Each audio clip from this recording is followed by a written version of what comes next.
Bonjour à tous et bienvenue sur la chaîne Hélios Guidance, j'espère que vous allez bien en ce milieu d'automne.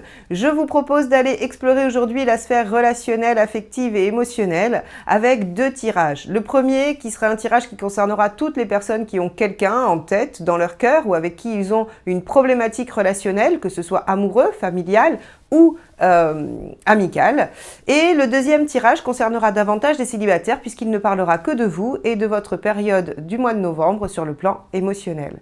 Donc je vous laisse avec ces deux tirages. À tout de suite. Les béliers, allons-y, c'est parti. Nous allons donc regarder ce que vous réserve ce mois de novembre sur le plan relationnel et sentimental.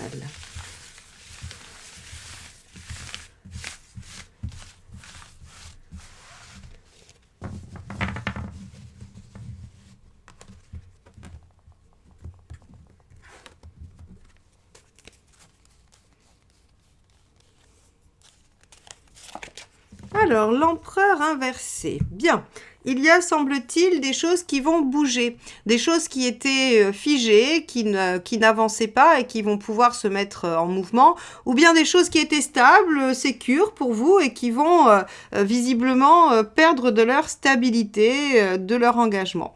Alors, on va aller voir comment ça peut se répercuter dans votre tirage à la fois relationnel et célibataire et on va commencer par le relationnel. Allez.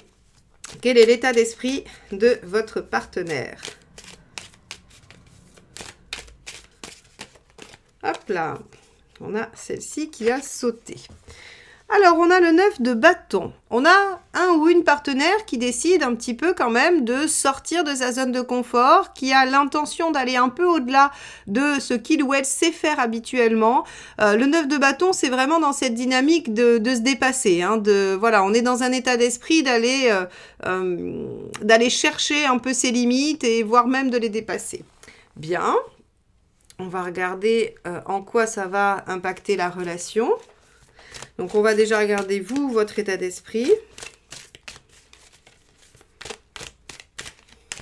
Donc, effectivement, un 9 de bâton en état d'esprit peut venir bousculer des choses qui ne bougeaient pas jusqu'alors, des blocages, des choses comme ça.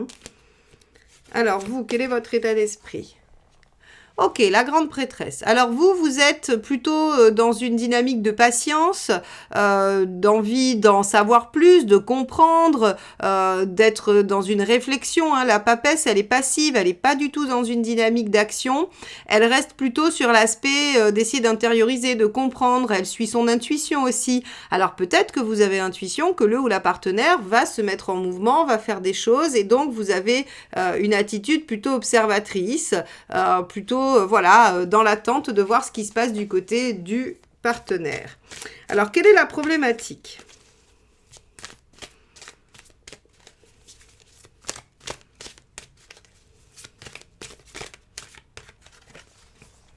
Hiérophante, et oui, l'évolution. L'évolution, le fait de d'avancer, d'évoluer ensemble, ou même peut-être d'officialiser quelque chose, ou de quoi qu'il en soit, ou la validation, l'accord. Ici, on est vraiment dans cette notion que vous êtes en attente que le ou la partenaire évolue, bouge, et donc, à mon avis, dépasse une posture de stagnation, d'attente ou de blocage. Ok. Alors, le problème peut aussi être cette différence, c'est-à-dire que vous êtes posé en celui qui, dans la position de celui qui regarde l'autre essayer d'avancer. Il y a quand même une espèce j'allais dire, de déséquilibre dans cette posture-là. Déjà, vous voyez, vous êtes en posture grande prêtresse, arcane majeure, et le ou la partenaire est en mineur. Donc déjà, il y a avec le pape, on voit aussi qu'il peut y avoir cette notion d'ascendance, de déséquilibre, de positionnement dans le lien aussi, en plus d'un problème d'évolution. Alors, on va voir quel est le conseil. Donc, on a ici l'étoile qui nous dit, écoutez, soyez confiants, soyez optimistes, faites confiance à ce qui va se produire, à ce qui va se déployer. L'étoile en conseil, c'est vraiment, laissez-vous guider par votre intuition, par les signes, par votre foi en la situation et l'univers œuvre et veille à ce que les choses évoluent favorablement pour vous, visiblement. Donc, très bien. On va voir. Donc, effectivement, il y a vraiment une attitude passive à avoir là, par rapport à ça. Donc, on a l'impression que même si ça ne plaît pas trop au partenaire, il y a quand même de votre côté à attendre qu'il ou elle se mette en mouvement et que vous ne pouvez pas vraiment agir pour ça. Alors, qu'est-ce qu'il vaut mieux éviter de faire? 3 d'épée. D'aller faire mal. Le 3 d'épée, il y a cette notion de d'aller au cœur du problème, d'être un peu lucide, mais d'aller piquer là où ça fait mal, en fait, en négatif. Hein. Donc, en fait, on vous dit effectivement que la meilleure attitude va être celle de l'étoile. Donc, effectivement, la passivité, mais l'attente en étant tout à fait ouvert, bienveillant et optimiste. Et que vous n'avez pas vraiment... de choses à faire, vous n'avez pas vraiment d'action par rapport au partenaire. Il va falloir attendre que celui-ci ou celle-ci soit lucide sur la situation et regarde les choses en face et se mette en mouvement vis-à-vis de vous. Ok, on va regarder quelle est son intention.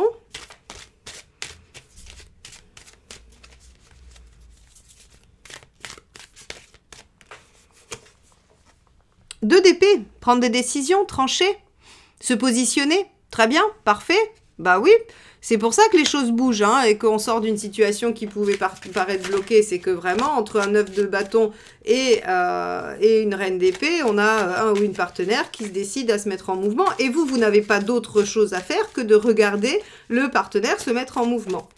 Quelle est votre intention à vous ? Cavalier d'épée, dépasser les obstacles. Hein. Vous voulez être victorieux ou victorieuse, vous voulez dépasser ça. Et donc, effectivement, vous êtes dans une dynamique d'agir au mieux pour que les choses se résolvent. Et là, effectivement, c'est une position passive. Bon, vous avez fait tout ce que vous pouviez faire. Maintenant, c'est à l'autre de se mettre en mouvement. Alors, vous en arrivez où à la fin? Hop, regardez, super, c'est le cas sauté du jeu, la reine de coupe. Dans une relation constructive, dans quelque chose qui se déploie, dans une belle écoute, une belle harmonie, des sentiments. Donc ici, avec cette reine de coupe, on a vraiment, sur la fin du mois de novembre, quelque chose qui semble se construire plutôt de façon agréable et durable. Bien. Bien, bien, bien. On va aller voir les conseils. C'est marrant parce que dès le début, vous voyez, l'empereur inversé, on peut tout de suite voir comme une grosse déstabilisation, une mise en difficulté, quelque chose qui va vraiment vous mettre sans dessus-dessous. Et tout de suite, j'ai pensé à une situation bloquée qui se débloque et donc en fait, on sort de l'inertie. Et c'est ce qui se confirme hein, par rapport à ce tirage, c'est-à-dire que le partenaire sort de l'inertie. Et vous, en fait, ce que vous avez mis en œuvre auparavant commence à porter ses fruits et vous êtes en passe de dépasser les obstacles et de régler ce qu'il y avait à régler. Regardez, le premier conseil qu'a sauté, c'est le pendu. Patienter, observer les choses d'un autre angle, d'un autre œil. Hein, voilà, donc on vous dit, vous savez, le pendu, c'est la carte où vous vous cassez une jambe et ça vous oblige à vous arrêter pendant un mois et à vous asseoir alors que normalement vous courez partout. Et en fait, vous n'avez pas le choix, vous êtes obligé à l'arrêt, vous êtes obligé à une posture passive, mais ça vous permet intellectuellement de prendre une autre distance. Et là, en fait, on vous dit, c'est exactement ça. Patientez, soyez dans l'attente que les choses œuvrent et ne restez pas la tête dans le guidon. Mais j'ai pas l'impression que vous soyez dans cette dynamique-là, hein, de toute façon. Alors, le cavalier d'épée pourrait avoir envie de se réveiller ici hein, et d'agir, voyant que le partenaire se met en mouvement, mais on vous dit non, non, patientez. Et regardez, roi d'épée. Laissez en fait les choses se réaliser, se concrétiser. Mais effectivement, attention à ce cavalier d'épée qui pourrait se retourner contre vous parce que vous avez une attitude semble-t-il assez passive qui met l'autre en mouvement. Ne venez pas contrer ça par un surinvestissement après en action avec le cavalier d'épée. Restez bien dans votre posture passive et attentiste pour que les choses viennent à vous, hein, tel un roi d'épée. Hop, et on a la dernière qui a sauté, qui est encore un arcane majeur, le soleil, qui vous parle de rester confiant, d'être optimiste en attendant de profiter de la vie, en attendant que les choses se mettent en œuvre. De toute façon, vous êtes sur la bonne voie, les choses s'éclaircissent. Donc voilà, le soleil vous dit, mais ne vous souciez pas, les choses sont en cours, les choses sont en route, ça va se faire, ça va se mettre en œuvre, et donc vous n'avez pas grand-chose à faire, si ce n'est profiter et regardez sous vos yeux les choses se mettre en mouvement, en tout cas, hein, et avec une belle reine de coupe à la fin, donc soyez vraiment optimiste à l'image de l'étoile. Alors, c'est un tirage qui est assez court, assez bref, parce que finalement, il vient juste vous dire, ok, vous êtes dans la bonne posture, ne bougez pas, hein, et dès que le partenaire ou la partenaire se met en mouvement, ne venez pas tout de suite agir, attendez, laissez un peu faire, laissez les choses bien se mettre en mouvement, parce que vous pourriez décourager l'impulsion si vous vous mettez trop en cavalier d'épée. Hein. On vous dit juste, voilà, restez vraiment à distance, laissez les choses se faire et soyez confiants et confiantes. Ok, bon, on va aller voir pour les célibataires alors. Si vous souhaitez approfondir votre thématique personnelle, qu'elle soit relationnelle, sentimentale ou autre, professionnelle ou par rapport à des projets ou à tout un tas d'autres questions que vous vous posez, j'ai créé pour vous, en plus des guidances en visio avec moi, des guidances sans rendez-vous. Vous pouvez avoir accès au tirage flash qui vous répond à une de vos questions en un audio de 5 minutes environ grâce au tirage en croix. Vous avez la guidance audio qui traite une thématique un peu plus en profondeur sur un audio de 10-15 minutes où je vais poser plusieurs questions, réaliser plusieurs tirages afin de vous apporter l'éclairage nécessaire. Et vous avez le tirage relationnel où je regarde ce que l'autre personne pense, ressent, comment elle voit la relation, ce dont elle a besoin, ses blocages, ses limites, ainsi que les perspectives à court terme. Donc n'hésitez pas, que ce soit en visio, en présentiel ou à distance avec moi, je suis disponible pour répondre à vos questions sur heliosguidance.com. Donc les célibataires.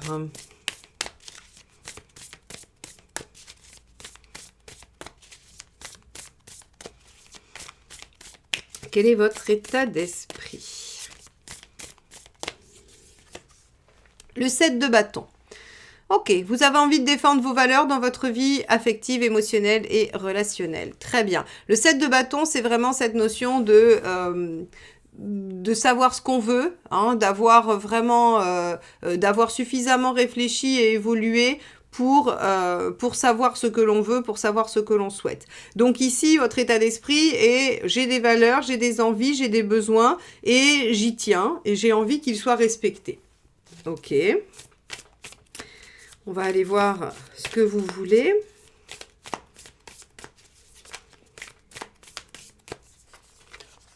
Le monde. Bien.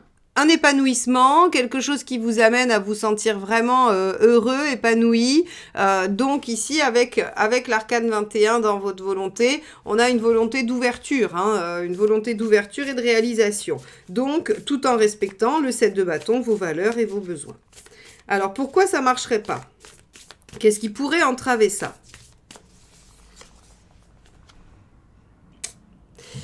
Le fait de nier que vous avez des blessures de cœur, des blessures affectives, des blessures par rapport à des histoires probablement passées ou à une construction. Hein, ça peut être des choses qui ont été construites dans l'enfance.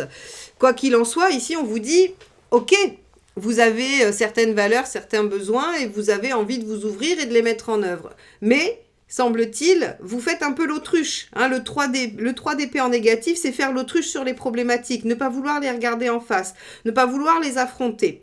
Alors bon, c'est assez légitime hein, en soi, c'est-à-dire que c'est jamais trop facile de regarder les choses compliquées, les choses douloureuses, donc ça peut s'entendre et c'est pas idiot de se dire que peut-être si on arrête de regarder ce qui va pas et que on essaye de se focaliser sur ce qui pourrait aller et essayer de mettre en œuvre du positif, ça pourrait venir l'annuler. C'est une théorie qui peut s'entendre, un raisonnement qui peut être logique. Mais là, en l'occurrence, ici précisément, dans votre situation, à ce moment-là de votre vie, on vous dit que c'est pas la bonne chose. On vous dit qu'en fait, vous allez vous fatiguer à essayer d'obtenir quelque chose de précis et ça va toujours un peu se saboter parce que on ne regarde pas la raison de ce sabotage, on ne regarde pas pourquoi ça peut pas se mettre en œuvre. Donc, on va aller voir le conseil, ce qu'il faut faire.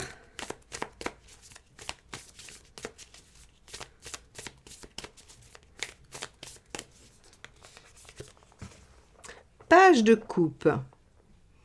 Ah, intéressant. Alors, le page, il vous ramène un peu au début. Il vous dit qu'il faut repartir de la base. Alors, ok, je vais me permettre d'aller voir les deux autres pour être sûr de vous l'interpréter, parce que là, j'ai deux directions possibles et j'ai pas envie de vous perdre en tergiversation. Hein. Donc, je vais regarder. Je vais regarder la suite. Ouais, 9 de pentacle, d'accord. 9 de pentacle et ensuite...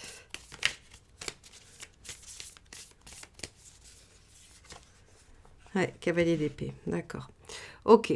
Donc, ici, en fait, on vous dit donc que vous avez envie de ne pas regarder les blessures, de ne pas vous y atteler. Et ici, effectivement, vous voyez, on vous conseille pas forcément d'aller creuser, d'aller faire une thérapie, d'aller parler à un psy encore pendant 10 ans pour savoir pourquoi vous avez des blessures et des problématiques et des traumatismes affectifs. Hein.